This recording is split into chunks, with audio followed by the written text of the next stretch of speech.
Forija je pisac koji svoja najveća dela nije stvarao ni u svojoj zemlji, ni na svom jeziku. Ova priča, Bog je rođen u izgnanstvu, odlikovana je prestižnom Gonkurovom nagradom. To je saga o Ovidiju, ostarelom pesniku koji je prognan na Pont. Zbog njegovih nemorovnih pesama, rimski imperator Oktavijan Avgust odlučio je da ga tako kazni.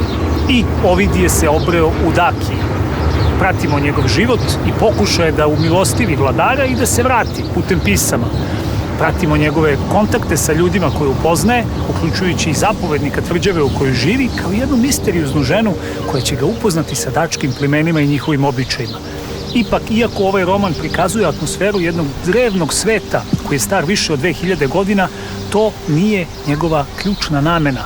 Ključan čin u ovom romanu jeste sam kraj, kada razotkrivamo zašto je baš ovom rimskom pesniku bilo dato da otkrije jednu veliku novu istinu koja je bljesnula poput novog sunca.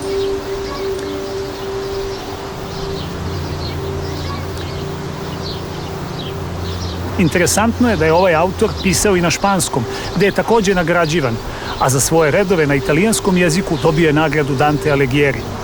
Rumunski pesnik, pisac, izgnanik, ostvario je jednu knjigu koja je remek delo i rumunske i evropske književnosti tog vremena.